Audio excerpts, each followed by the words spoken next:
In 1955, when my mother became pregnant with me, they were living in Baltimore, and my father was determined that his firstborn child would not be born a Yankee. So they moved to New Orleans just long enough for me to be born. They decided to move to Campty to be near my grandparents. And I started first grade at Campty High School, a school that was first through 12th grades. I played on the same stage in the rhythm band in first grade that I walked across to graduate as valedictorian in high school. In 7th grade, I played Richard Nixon in a mock presidential debate and decided then that I wanted to be president of the United States. And I thought about what was the best way to become president, and it seemed to me that all or most presidents had been lawyers. So I decided then that I wanted to be a lawyer. Because my parents were very poor, it would not be an easy thing for me to become a lawyer. I knew that I would have to make good grades. I knew that I would have to save my money. I knew that I would have to earn a scholarship in order to go to college, because nobody in my family had ever even been to college. I did make a good score on the ACT, and I had a 4.0 grade point average, so I was one of the 4 scholarships that the state gives to Northwestern. It was a full ride scholarship. That there was a scholarship to Tulane Law School, but it was given to the best male pre-law student in the class. And I was the first woman to be awarded that scholarship. I guess by 1976, they decided times were a-changing and it was time to give it to a woman if the best pre-law student was a woman. Even with a $3,000 scholarship to Tulane, it was still cheaper to go to LSU, so I decided I would go to LSU. At 20, I left Northwestern and started to law school at LSU. And I was engaged to Joe Stephenson, who is now my husband of 45 years, and he was living in Shreveport. And we swapped out weekends. I would drive to Shreveport one weekend, he would drive to Baton Rouge the next, and after a semester of that, we made the decision maybe I should postpone law school for a little while. It ended up taking me 4 years before I got back to law school, but that turned out to be a very good decision, because in the meantime, I got a job as a legal secretary with the law firm in Shreveport that's now Cook, Yancey, King, and Galloway, working for Gordon Roundtree. And Mr. Roundtree saw something in me, and he convinced the law firm to send me to paralegal school at LSU Shreveport, to pay for me to take the notary exam and the notary review class. And I passed the notary exam and learned so much. When he left the law firm and went out on his own, I went with him, became his paralegal, wrote most of his appellate briefs, and learned so much about the actual practice of law and got a lot of great writing experience.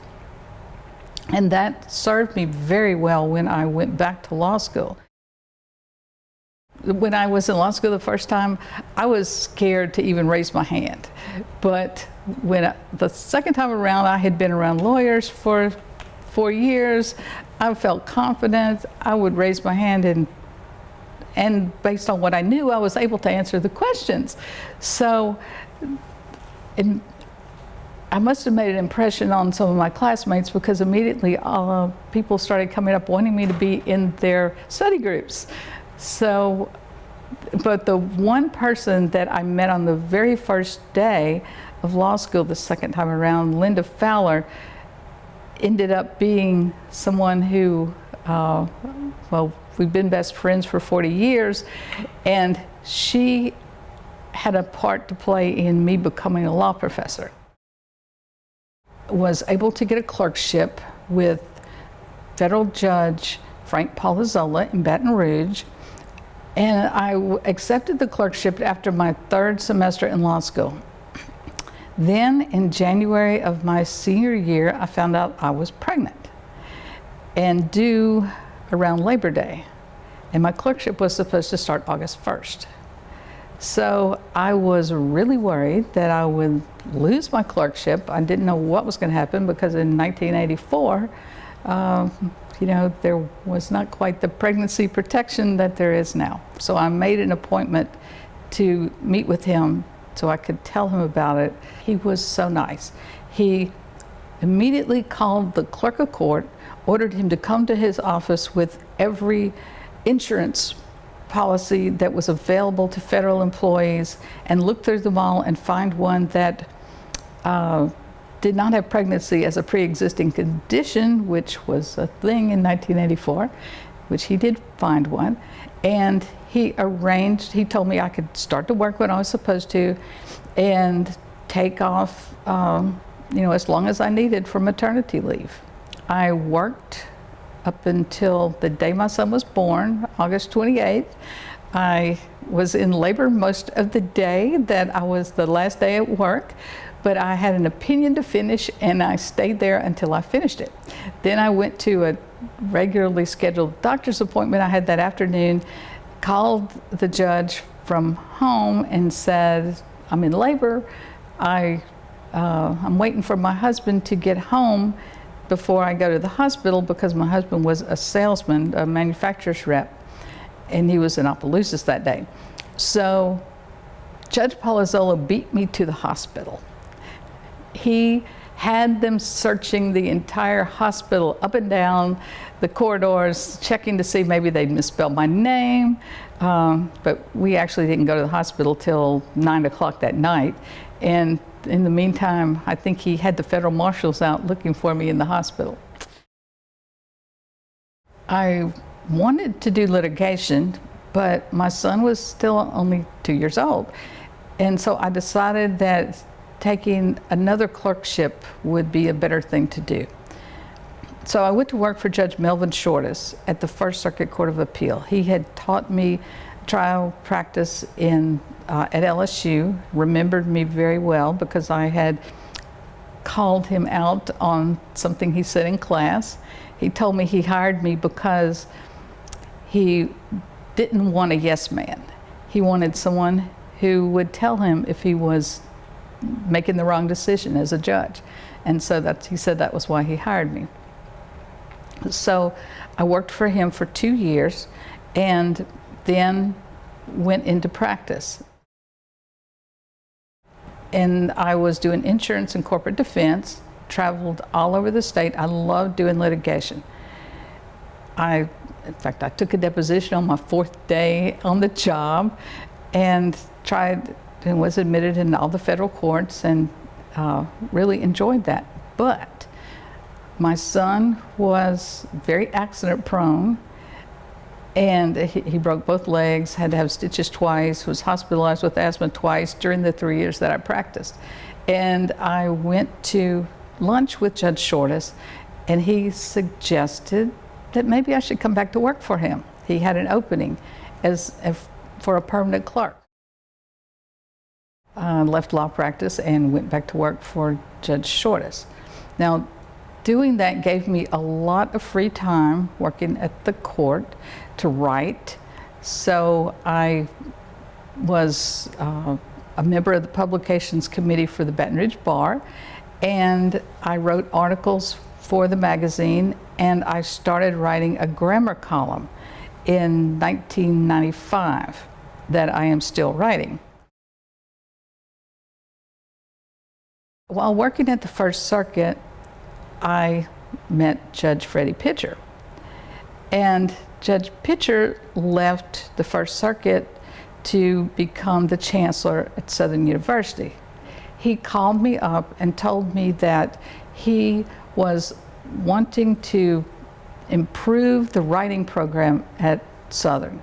And he wanted to establish the position of legal writing director, and he encouraged me to apply. So I did. That was in 2004.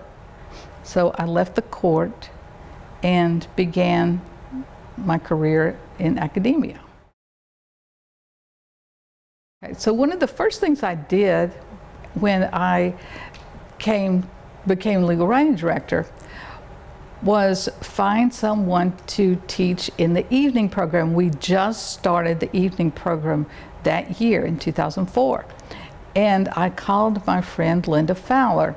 But when Linda and I first started at Southern, it was a little bit of culture shock, because in our law school class at LSU, we had 5 African American students in our class.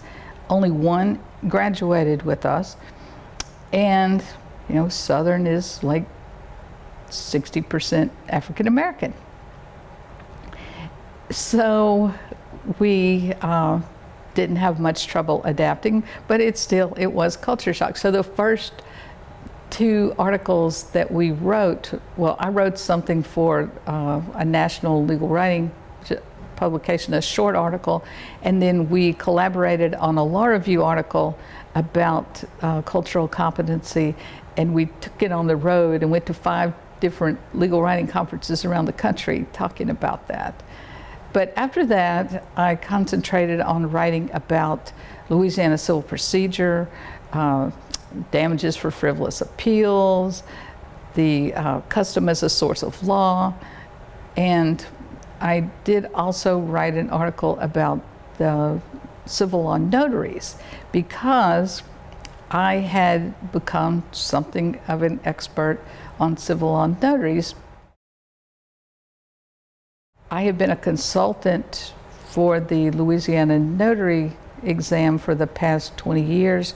I help write the exam, I've helped grade the exam, review the appeals. It still has only like less than 20% pass rate, but that's one of the things that I have written on, and I'm still involved with that. In Oklahoma, I wrote about Ada Sipuel and how she was one of only 2 people who sued to enter a law school, a white law school, and actually graduated from there and practiced law. She and Donald Murray from Maryland. So I learned that her parents had lived in Tulsa, and at Tulsa at the time of the race massacre. And that influenced her to become the civil rights activist that she was, and to volunteer to be the person to integrate the University of Oklahoma. So when I learned that there was going to be a symposium in Tulsa to commemorate the 100th anniversary of the massacre, and I wrote an article on tying the massacre to Ada Sipuel and how the massacre influenced her, and spoke at their symposium in May. I joined the Baton Rouge Association of Women Attorneys while I was still in law school, and I became president of that organization in 1995. I've also been very involved with the Baton Rouge Bar Association. I received the President's Award for my involvement in the Publications Committee, all the work that I've done over the years writing and editing the Bar magazine, and also for my involvement with Holiday Star. Holiday Star is the program where the Bar Association provides gifts to underprivileged children at Christmas. I got involved with that because I very vividly remember the Christmas that the Sheriff's Department knocked on my door, knocked on our family's door, and asked, "Is this where the crippled man lives?" and handed my mother a box of toys. My mother was very upset. She was a proud woman, and you know, she didn't think we needed any help, but the kids were very happy to get the toys. So I've been involved with Holiday Star program practically since its inception. Held every position that the Baton Rouge Bar Association has, you know, secretary, treasurer, vice president, president, pastor, everything. So 10 years on the board and filling all the offices. Now, while I was on the board, every year the board gets to nominate someone for the Louisiana Bar Foundation's Distinguished Professor Award. And for probably the last 5 years I was on the board, they kept saying, we want to nominate you, we want to nominate you. And I'm like, no, I am not going to, you know, be a self-nominee for this. So the first year after I cycled off the board, they nominated me, and I won and received the recognition for the 2014 Bar Foundation's Distinguished Professor, and that was pretty much a highlight of my academic career. I hope that my students will remember me as somebody who really sincerely cared about them and their success and wanted them to succeed.